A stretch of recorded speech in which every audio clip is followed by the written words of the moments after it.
Hello, my viewers. Welcome to Huga Social Academy.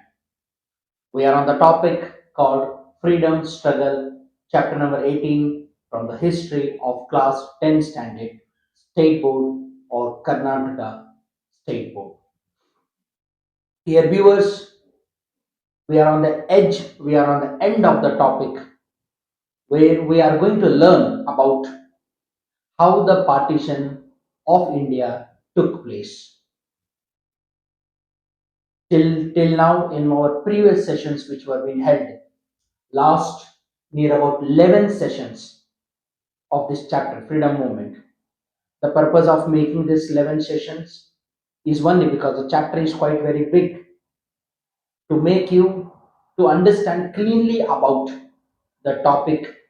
I have divided this chapter into near about 12 parts so that you can get to know what incident happened according to the year wise from the 1920 to the period of 1947. Now we are on our edge, we are on our end, where we are going to learn about how the partition took place. Partition is nothing but it was a division. It was a division. We know very well that many number of kingdoms ruled on us from the period of 12th century to the 1947. The people who were living in the India, they faced the attack of the from the foreign lands to this land, not to rule, but to loot the territorial area. Earlier, from the 12th century to up to the 15th century of the period, we can say it was a periods of the number of Islamic empires from the period of the 15th to the period of the mid of the 19th century. It was a period of the Europeans. In this near about 6 to 7 centuries, India was completely destroyed. A peaceful nation was completely destroyed. Now, while going, when British moved from here, even he didn't allow us to live peacefully, as the seed of the partition was already grown from the period of 1905. Now the seed has enlarged its roots, and the roots have become very strong, and this root is creating a disturbance of the peace. It is distracting, it is creating enmity between the Hindus and between the Muslims. And this was been done on the policy of divide and rule policy to stay more long time in the country called as India by the British. By the British. He just looted the wealth of the British.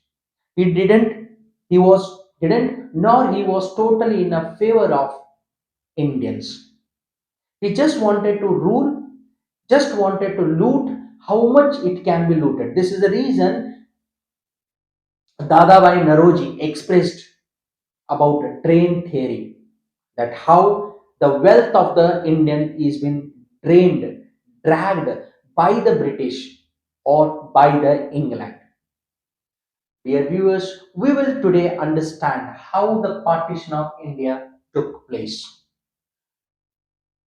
Do it was the Indians who did this, or do it was the British who did this? When we go with both the questions, we will get to understand that yes, it was purely the British who did the partition of India, but simultaneously with that, even the political chaos which was created in India was also responsible for the partition of India. Political chaos. Why I'm saying political chaos? It's because from 1937 onwards, 1937 onwards, when the elections took place among the 11 provinces elections, where 7 provinces was won by the INC and 4 provinces went into the pocket of Muslim League. From that time onwards, Muslim League was not at all the part of the freedom struggle. Muslim League didn't supported the freedom struggle. This is the reason Indian National Congress and many other small political parties, they have to fight alone against the British, which was once again the breach created by the Muslim League between the Hindus and Muslims. This was the second breach. The first breach was already done by the British in the year 1905 by division of Bengal. This it has to be understood properly.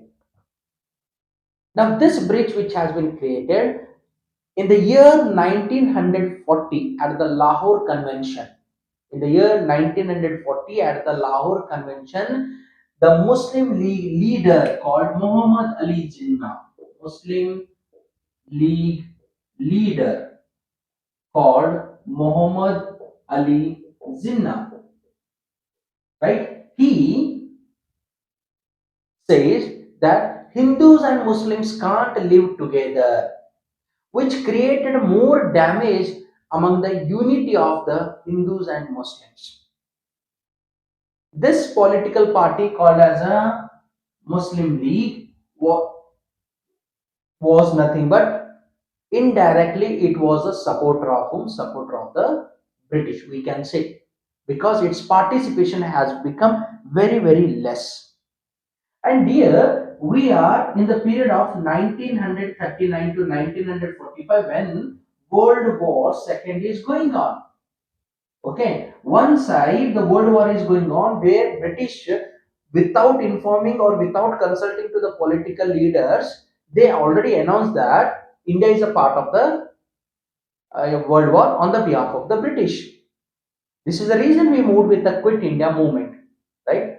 In this time, even we remained outside of the World War. We didn't support it. We didn't support it to the British because we want complete independence, which for that which we have been striving very hard from the period of 1929 onwards. Under the leadership of Pandit Jawaharlal Nehru, under the leadership of Subhash Chandra Bose, under the leadership of the Gandhiji, under the leadership of the Dr. B.R. Ambedkar, we were fighting. But the elections made Muhammad Ali Jinnah and his party to be separated from the freedom struggle. And when Hindus and Muslims can't live together, it was been expressed. It created a many more chaos among the in the India itself in the name of religion. So clashes arose. At the time after the World War, after 1945, there was a political changes we see in the country called as England. Okay, a new government was been formed called as a Labour government. It comes to the power. Okay, and this government decides, the England government decides to send a commission which would solve the problem of the home of the India, solve the problem of India, right? So from the England, a commission comes to the way to the country called as India, and that commission invites all the political leaders and political parties to have discussion. And in this discussion, the British put forwards, British put forward, right? Like federal government, right? Federal government in the form of which one? Right? Central government as well as the provincial government. Today we call it as a state government. It put forward the federal government until the end framing of constitution, right? See, these are the challenges which was being given by the British before the division. One, federal government, framing of the constitution, okay, and which was a very, very biggest challenge it was been there. And the third one, it was interim government. So proposal what it is that till the time of proper independence, okay, right, what we will do, we will give you an interim opportunity to in for framing of the interim government where no political party will have the majority. All together political parties should run the government. Interim government was been decided, which was not at all accepted by the whom? By the Congress, Indian National Congress. This was not accepted. Another side, Muhammad Ali Jinnah called for direct action day. Who called this?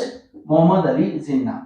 This again created a lot of damage. One side, Indian National Congress, they are establishing the peace in the way in the country. They are striving hard for the freedom movement. Another side, Muhammad Ali Jinnah, he is in on his another path, right? The path of partition of India. The path of partition of India. Okay.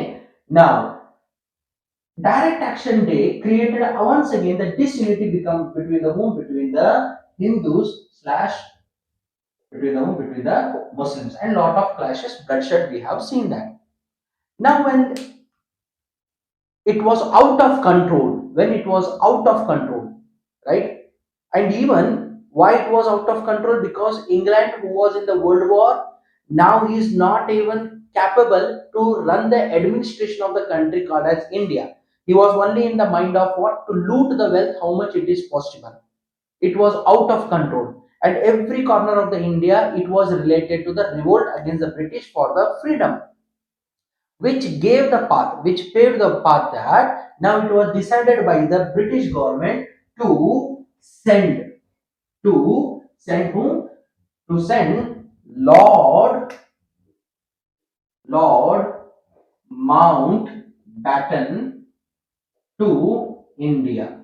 Okay, Lord Mountbatten, he is the first, last Governor General of India and first Governor General of Independent India.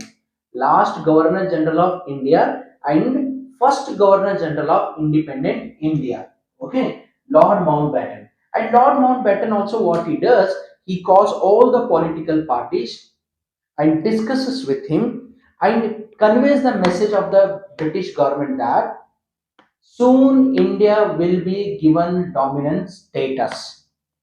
Soon India will be given dominant status, or soon India will be Indian administrative power will be handed over in the hands of the Indians. Now, why this caused? It's because it was been found that British were unable to run the administration. First reason. Second reason, what? Second reason was the British, who was the permanent member of UNO, United Nations of Organization, which pressurized him to liberate the nations. One side UNO rules and regulation, another side could not able to control the administration of the India, could not able to stand in front of the revolt of Indians, which made what it is that it was decided that now the division has to be done. And according to that, and the Muslim League, who was continually urging for the partition of India, it made that Lord Mountbatten now decided to have the partition of India. And the year 1947, right, the act was being passed, Indian Independence Act. According to that, 15th August 1947, India got dominant status. India became independent. India became independent from where? August 1947. India got its independence according to the Indian Independence Act. And now the partition was being done, and on the base of this, one more new nation from the India, it was created, called as a Pakistan. It was being created. Radcliffe, who? Radcliffe Commission draws the boundary of India. Radcliffe Commission. In this way, what we see that partition was been what it was been done. Radcliffe Commission was responsible for the framing of the line between the India as well as the Pakistan, and soon after that, In the year 1950, Dr. Babu Rajendra Prasad, who becomes the first president of India, 1950, we adopted the Constitution of India. 1950 onwards, we have seen the progressive path of the India. 1950 was the peaceful years of the beginning, we can say, of the India, because 1947 to 1950 there was a lot trouble was being faced by the India. But how come our forefathers, our political leaders, our sepoys, our soldiers of the INA, everyone contribution is very big towards the freedom of this nation. So we have to remember always them, their sacrifice in giving or bringing out of the clutches of the British. So this was all regarding the partition of India. Hopefully, dear viewers, you have understood about the partition of India, not only partition of India, about Jawaharlal Nehru, B.R. Ambedkar, Subhash Chandra Bose, civil disobedience movement with the three roundtable conferences, farmer revolt, labor revolt, tribal revolt, with the non-cooperation movement, Chori Chora incident, Khilafat movement, Jallianwala Bagh, as well as the formation of INC. So this was all regarding the chapter called as the freedom struggle, chapter number 18. This ends the chapter. Oh, probably you have got all the information about this chapter. If any queries will be there, you can comment so that it will help me to bring the same concept for more clearance. Let meet us in our next session with one more new topic from the different topics given in our social science, geography, economics, business study, political science, sociology, as well as the history. Let us meet in our next session. Be tuned, make others to be the part of the Hogarth Social Academy. And I always say, go through the whole video, which will help you to know about what is been there in this video, as well as what to be learned from this video. Stay blessed. Let us meet in our next session.